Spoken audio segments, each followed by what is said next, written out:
Artículo 4. Jesucristo padeció bajo el poder de Poncio Pilato, fue crucificado, muerto y sepultado. Párrafo 1. Jesús e Israel. Punto 1. Jesús y la ley. Número 577. Al comienzo del Sermón de la Montaña, Jesús hace una advertencia solemne presentando la ley dada por Dios en el Sinaí con ocasión de la primera alianza a la luz de la gracia de la nueva alianza. No penséis que he venido a abolir la ley y los profetas.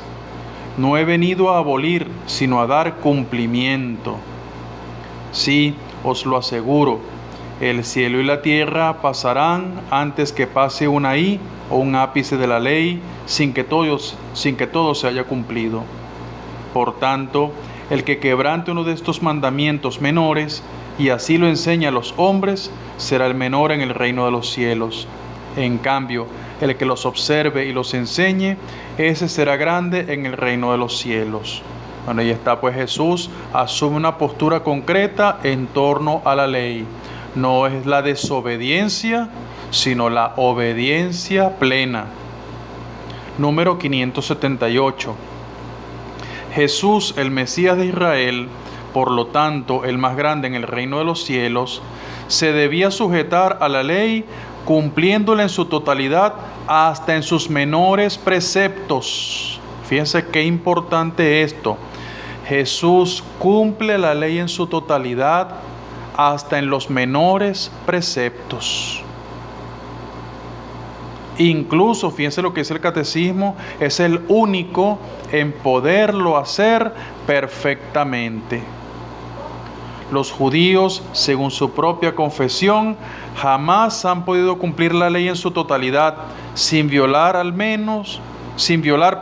menor de sus preceptos. Es decir, por más que ellos se esforzaron en cumplir toda la ley, siempre por algún lado se le fue el pecado, por algún lado se le metió la desobediencia. Y es lo que nos pasa a nosotros. Muchas veces tratamos de ser observantes de la ley, pero por algún lado dejamos meter al enemigo, por algún lado dejamos meter la desobediencia. Pero fíjense, el ejemplo de Jesús es un ejemplo de obediencia cabal, plena de la ley. Número 579. Este principio de integridad en la observancia de la ley, no solo en su letra, sino también en su espíritu, y eso es importante porque Jesús cumple la ley, pero no en la letra. Jesús va más allá. Jesús le da el sentido a esa letra.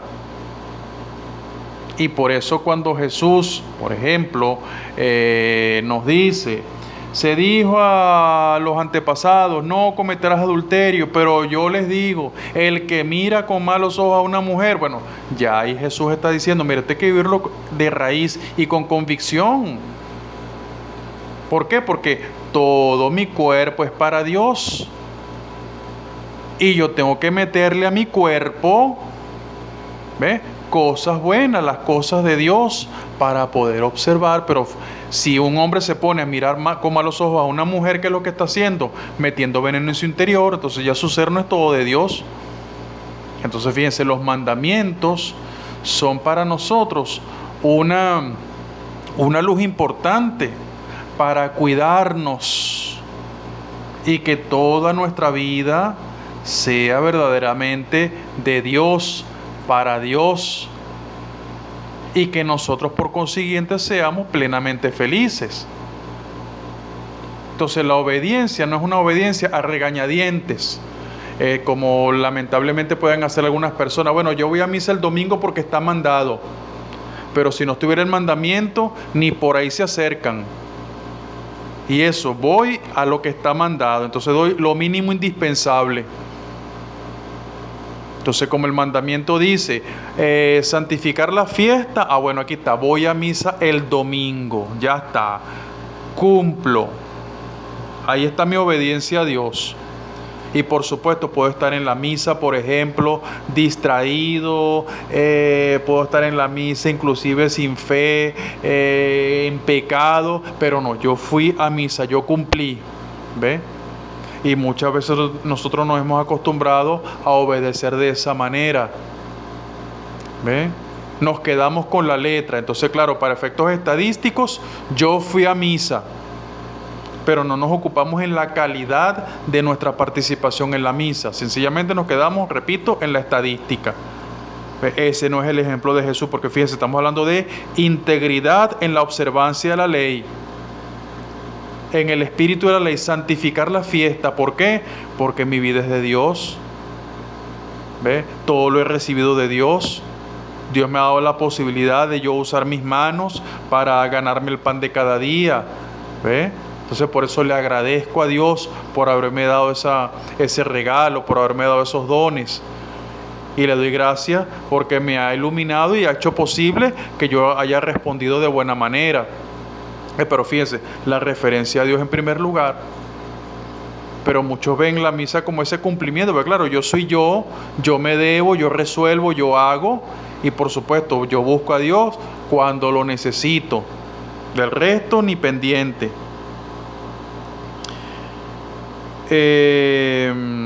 Sigue el catecismo.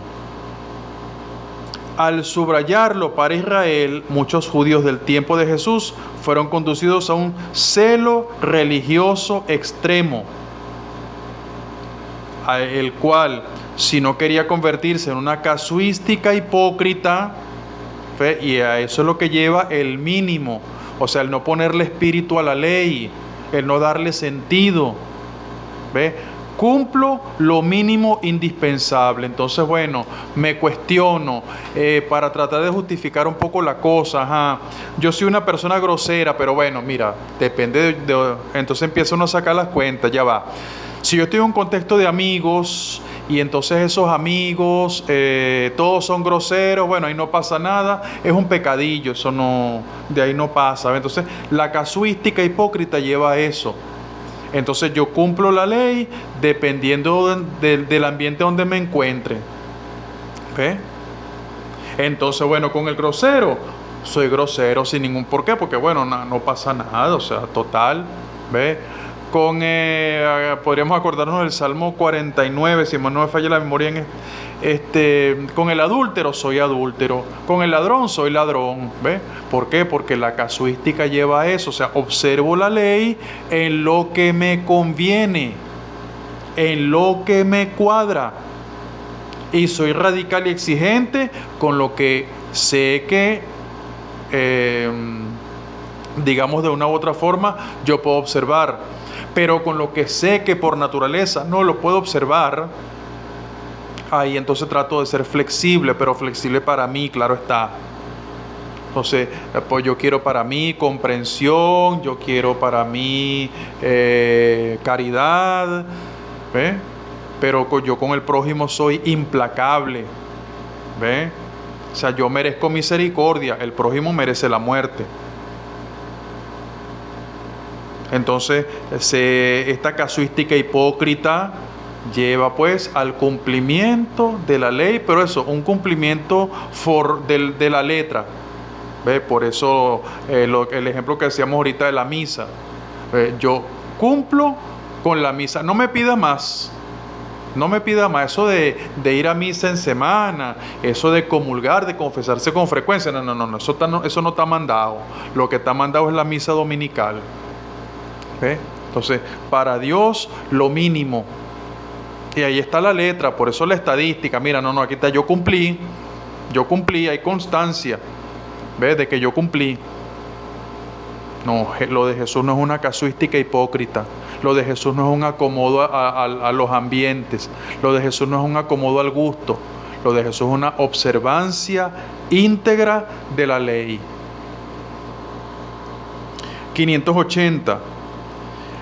El cumplimiento perfecto de la ley no puede ser sino obra del divino legislador que nació sometido a la ley en la persona del Hijo. En Jesús, la ley ya no aparece grabada en tablas de piedra, sino en el fondo del corazón del siervo. O O sea, Jesús llevaba, pues, así como lo dice la promesa, pondré mi ley en sus corazones. Bueno, en Jesús estaba esa ley ahí latiendo. Pero fíjense, Jesús mira esa ley y le da sentido porque es el Hijo, y como Hijo ve la norma. Porque sabe que mi Padre me cuida, mi Padre quiere lo mejor para mí. Y si yo quiero ser fiel a mi Padre, tengo que cuidarme lo más que se pueda. No puedo permitirme excesos, ni darme permisos, nada de eso. Tengo que ser fiel observante de la ley.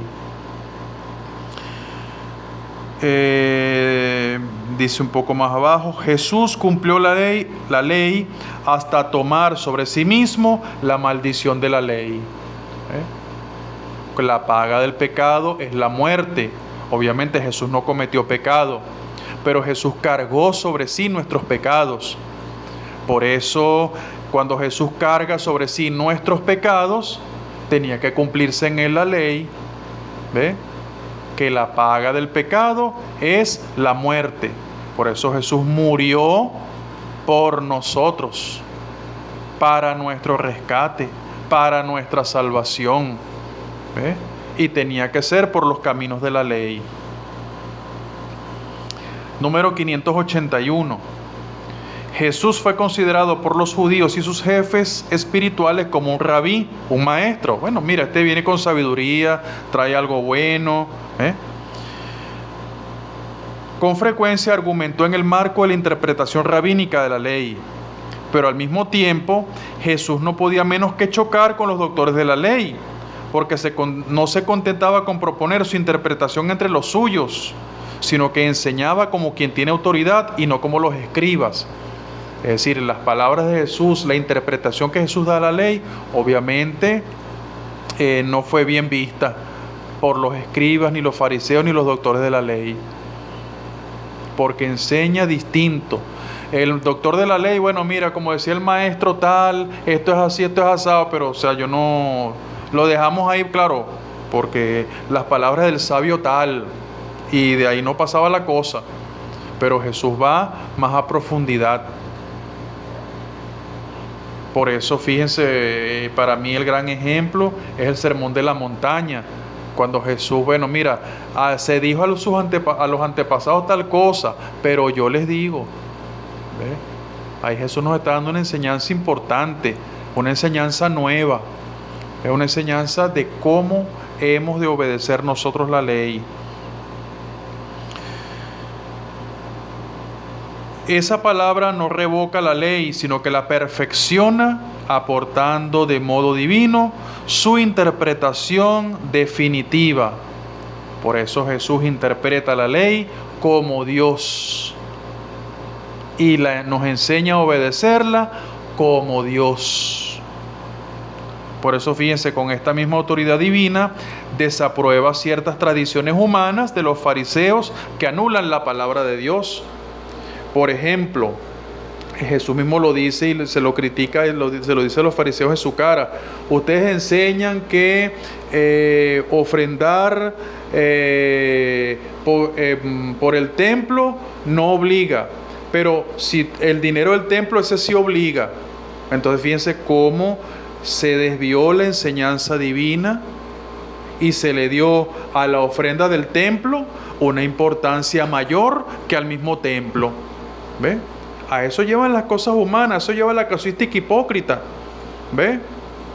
A tratar de meter mi gusto, mi criterio aquí, y por supuesto yo quedar bien con Dios. Entonces fíjense cómo el razonamiento humano juega mucho en este sentido, porque se ven las cosas meramente con los ojos humanos y con los intereses humanos. Intereses. Entonces Jesús nos enseña a nosotros que el amor a Dios, la obediencia a Dios, está por encima de cualquier interés. Por eso nosotros estamos llamados a obedecer la ley como la obedeció Jesús. Sin medias tintas, sin medias interpretaciones, ni nada por el estilo. Lo que Jesús dijo, procuramos nosotros obedecerlo. Número 582. Yendo más lejos, Jesús da plenitud a la ley sobre la pureza de los alimentos, tan importante en la vida cotidiana judía, manifestando su sentido pedagógico por medio de una interpretación divina. Todo lo que de fuera entra en el hombre no puede hacerle impuro. Así declaraba puros todos los alimentos. Lo que sale del hombre, eso es lo que hace impuro al hombre, porque dentro del corazón de los hombres salen las intenciones malas. Jesús, al dar con autoridad divina la interpretación definitiva de la ley, se vio enfrentado a algunos doctores de la ley que no aceptaban su interpretación, a pesar de estar garantizada por los signos divinos que la acompañaba. Por eso lo que Jesús realiza, devolver la vista a los ciegos, dar la voz otra vez, la palabra a los mudos, que los sordos oyen, los leprosos son limpiados, dar de comer a una multitud. Todos esos son signos que muestran de que el que está hablando ahí no es cualquiera. El que está hablando ahí es no solamente un enviado de Dios, sino Dios mismo quien se hace presente en medio de los hombres.